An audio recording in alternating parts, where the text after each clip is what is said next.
Evan, USC came in here with one of the strongest field goal defensive percentage teams in the conference and seemed like a tough go for you guys on that front throughout the game. What were they doing defensively that made things maybe frustrating on offense for you guys tonight? It was really long. You get open shots at the rim, and they alter them with their length and just their athletic ability, and they just all credit to them. They're a really good team. So I credit their longness though, their length. Nick, first career start, obviously not the way you wanted it to end, but just what were your takeaways from tonight? It's a cool opportunity, but definitely didn't get the outcome we wanted. I was just treating it like another game, so it's unfortunate. We got to just come back and bounce back on Saturday. Evan, is there anything you could put your finger on? Rebounding-wise, obviously they had quite the advantage for you guys tonight, and the second chance points for them really seemed to hurt you guys tonight. Yeah, points in the paint, 38-12. Rebounding by 15. 16 turnovers. I mean, there's no hidden answer. It's right there in front of you. We didn't do things necessary. That requires us to win, and it starts with me. So I got to do a better job.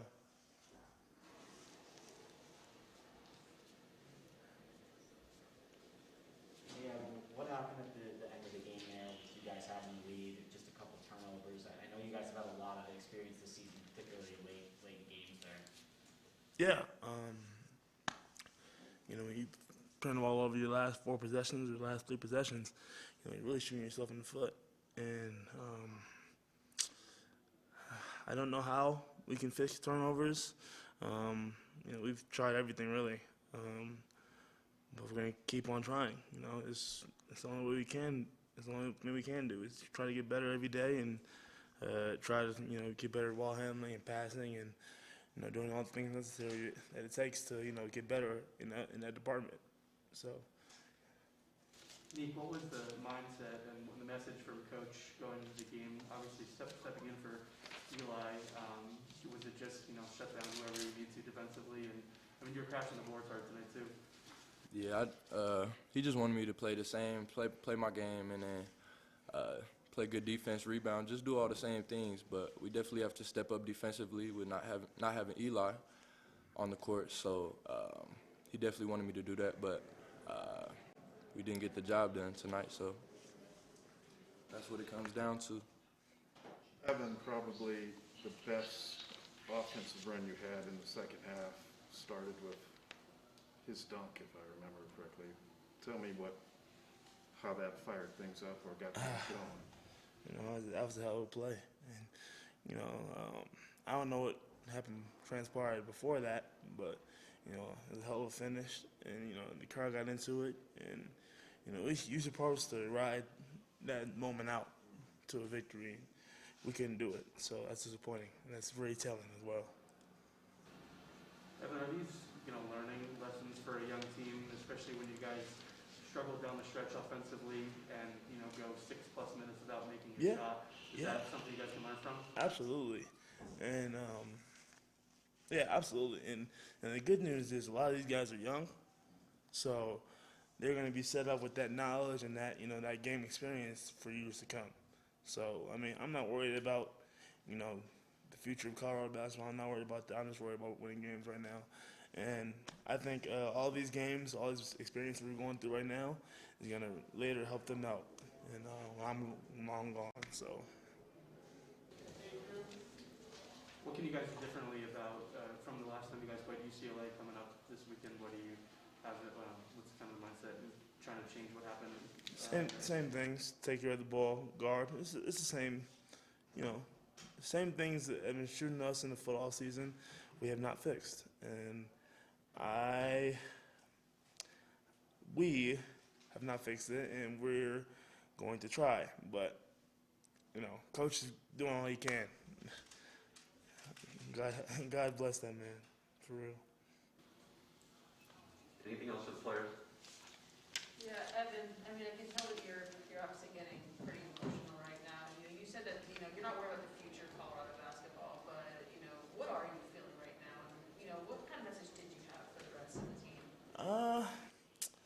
said before the game, I just said, we don't have many of these opportunities left, and especially games at home. I'm running out of time personally on my career here at CU, so I'm just trying to enjoy it and trying to spend my time with my teammates and trying to, compete. And as as the pipeline comes down and got about a month and a half left, I'm just reminiscing all the time, and I just want to give my all just for my for my teammates and for my coaches. I just, yeah. Thanks, guys. Thank you.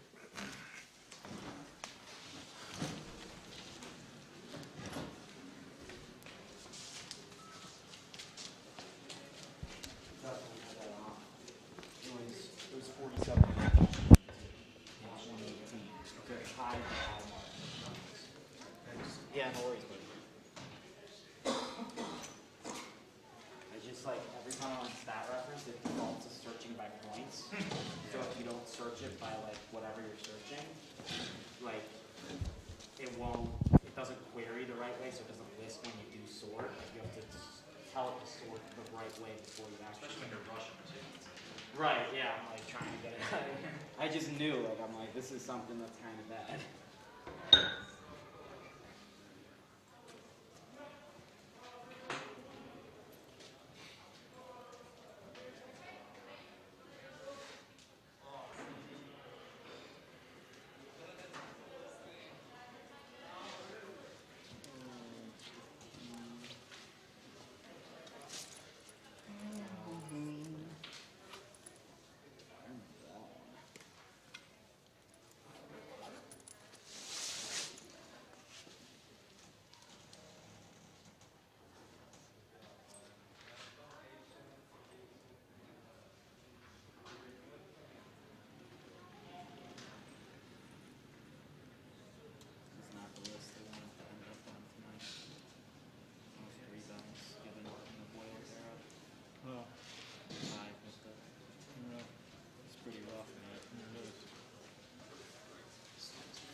Yeah, this loss is on me.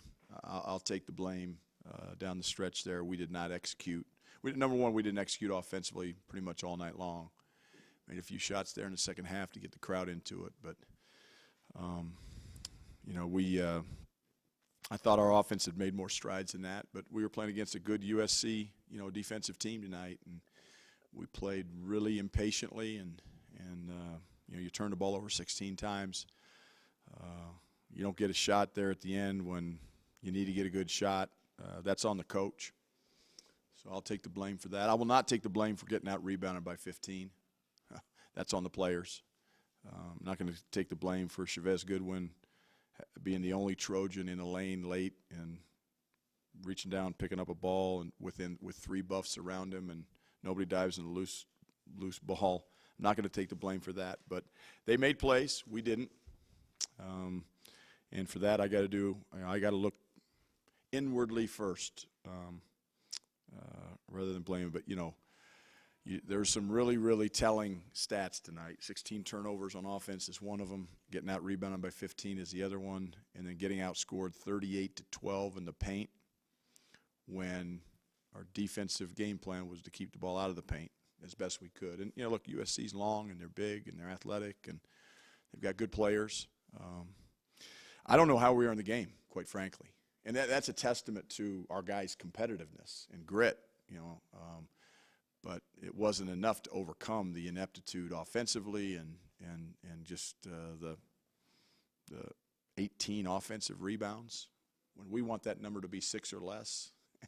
And and I put it up before the game in the pre, the supposed pep talk before the game. I said our goal is to have 6 or fewer offensive rebounds by our opponent. They're averaging 12 offensive rebounds a game. Something's going to give there. Either Colorado's going to give or USC's going to give. And guess what Colorado gave? We gave 18 of them, not 6. And it's a tale of the tape. You just touched on the rebounding a little bit. You talked this week about your team needing to show that it can rebound well against good rebounding teams. Yeah. Was tonight, obviously, you fell short in that We department. fell short in that department. There's no doubt about it. And it's defensive rebounding, Pat. It's and that's a 5-man deal. That's not a 1 or a 2 guy. Evan, you got to get the rebound. Jabari, you got to get the rebound. No, it's all 5 of us. It's our guards. It's our wings. It's everybody.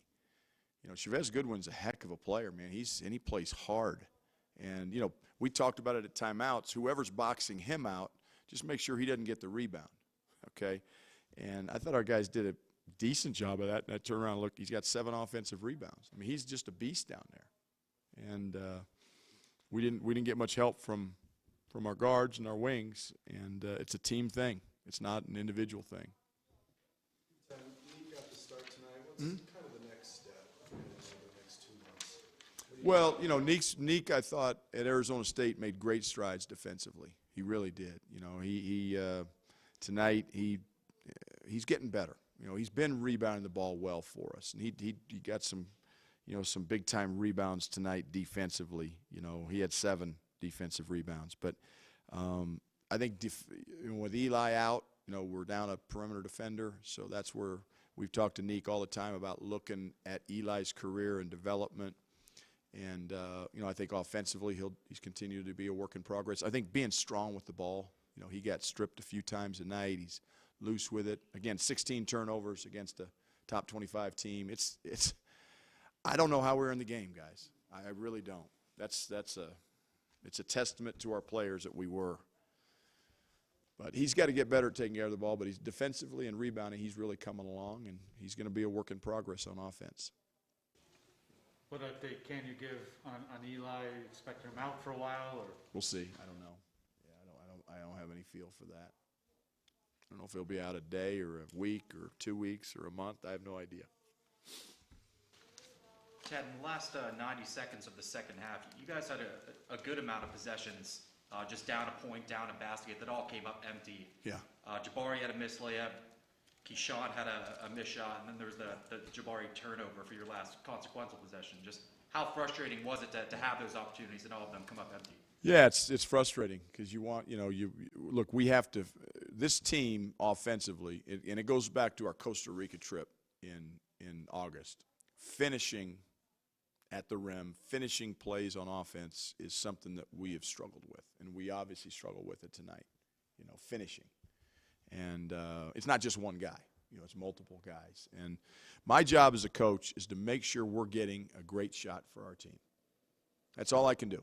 Now, if we're not getting great shots, like that last possession, we got an absolutely awful shot, that's on me.